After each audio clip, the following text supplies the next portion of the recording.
The Holy Gospel according to St. Luke, the 14th chapter. Glory to you, Lord. On one occasion, when Jesus was going to the house of a leader of the Pharisees to eat a meal on the Sabbath, they were watching him closely. When he noticed how the guests chose the places of honor, he told them a parable. When you are invited by someone to a wedding banquet, do not sit down at the place of honor, in case someone more distinguished than you has been invited by your host, and the host who invited both of you may come and say to you, "Give this person your place," and then in disgrace you would start to take the lowest seat.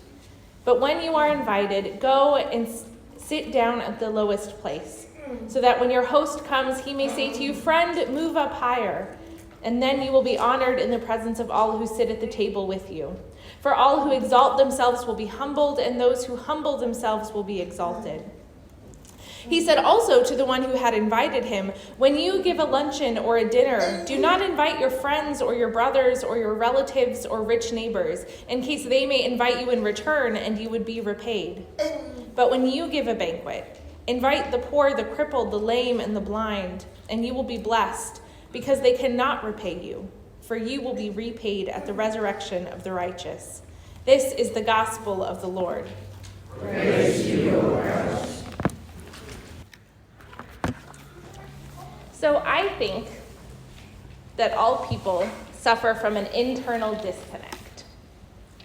I believe that at least occasionally we are able to completely distance ourselves from reality and create and accept a fiction that we create for ourselves. There's often this great chasm between the way that we think we behave or want to behave and the way that we actually behave.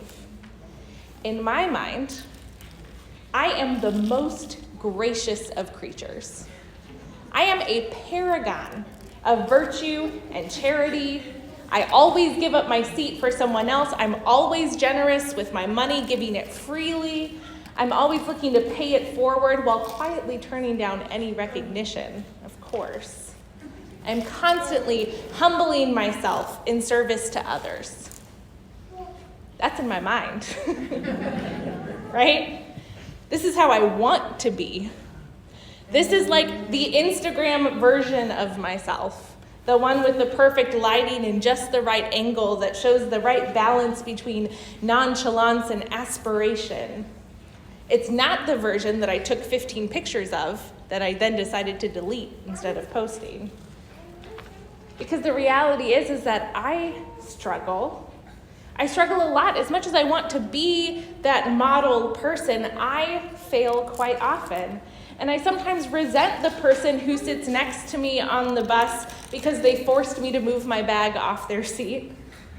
When I go to see a movie, I want to get there early enough to camp out the best seat in the theater so that I'm not craning my neck.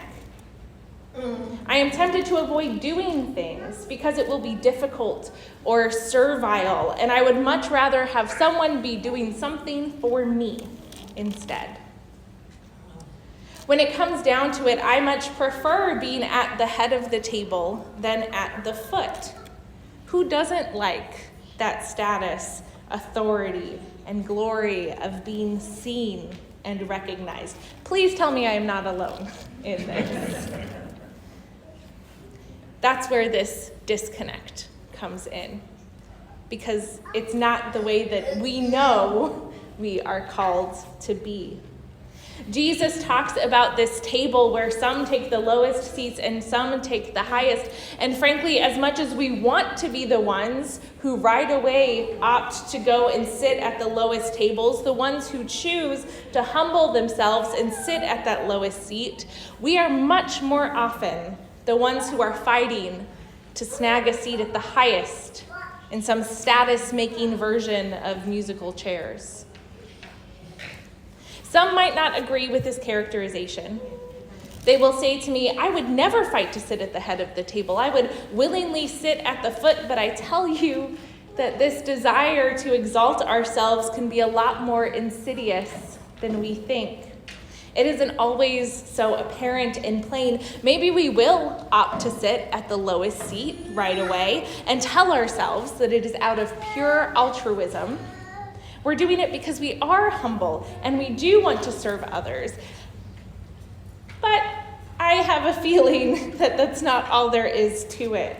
We hear Jesus tell us that those who humble themselves will be exalted, and we hear it as directions instead of a mere statement of fact. We hear it and think, aha, that's what I'll do. I'll humble myself and then I'll get exalted.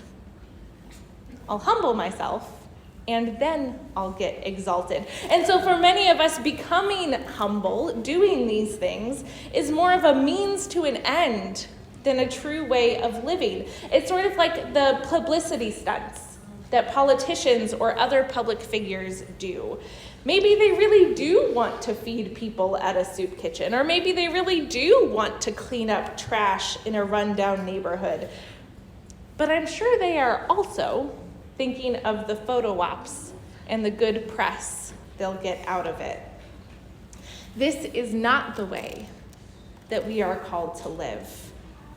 We should not be thinking about the lower spot with the goal of being asked to move up eventually. Jesus' words at this dinner in Luke's gospel have to do with finding one's place. Where do we belong? Who do we belong with? I think about school having just begun and remembering those first few days. It's stressful, isn't it? Coming into a classroom, coming into a new work environment, and figuring out where your place is. Who do you talk to? Who do you eat lunch with? Who do you do recess with? What people will you surround yourselves with?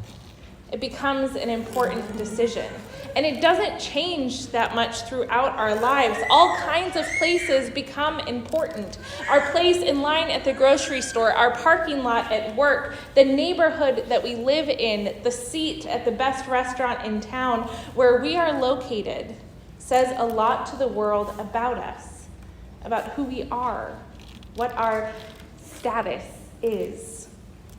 And we become so concerned about having the better place, when in fact it is more about the people that we may encounter at whatever place we happen to be that is most important. When we take our place at the foot of the table, at the lowest place, we are surrounding ourselves with the people Jesus so often had around him. The outcasts of society, the ones considered unclean, the other ones others loved to revile or ignore.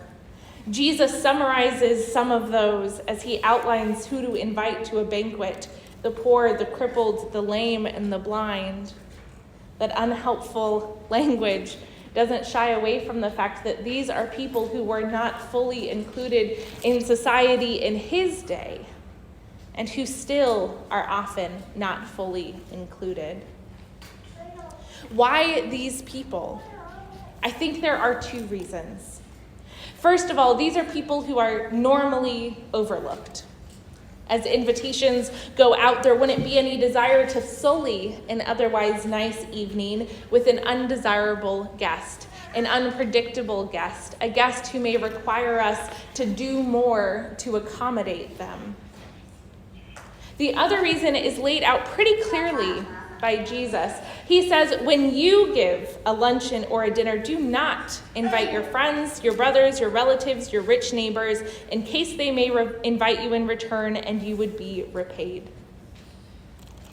When we invite folks who have been cast out, who have been ignored, who stand on the margins because they are welcomed without any possibility of repayment, and that's why we do it.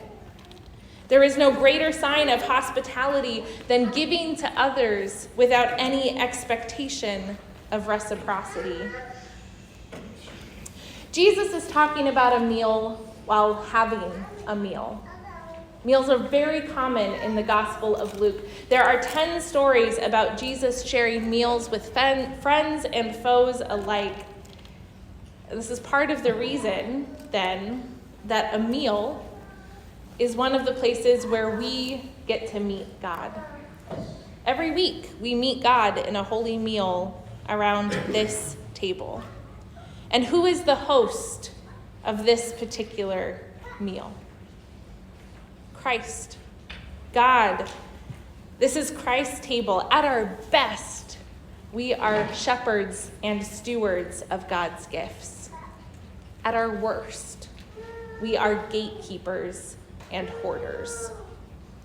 Jesus is the host of this table, but we often like to think that we are. We play host. We like to invite people who are like us, who look like us, who are in the same socioeconomic circles, who agree with us about things big and small, or more often, people who can do things for us. As a church, we often talk about being welcoming or, wanting more members, but we often have some unspoken caveats. We want new people if they do things the way that we already do things. We want new people if they won't change what we have going. We want new people if they have money to put in the offering plate. We want people to bring something more to the table than just who they are. There is another way. As followers of Christ, we are called to live out God's radical hospitality. The notion that every single person is a child of God, and therefore every single person is welcomed at this place, at this meal, just because they are. No caveats applied. The invitation is there from God. As followers of Christ, we get to make it explicit. All are invited, and in the end, no one is seated any lower or any higher than another. We are all together on equal footing, shoulder to shoulder, gathered around this meal of bread and wine, the body and blood of Christ, because it is not our table. It is Christ's. And all are welcome here. You are welcome here. Amen.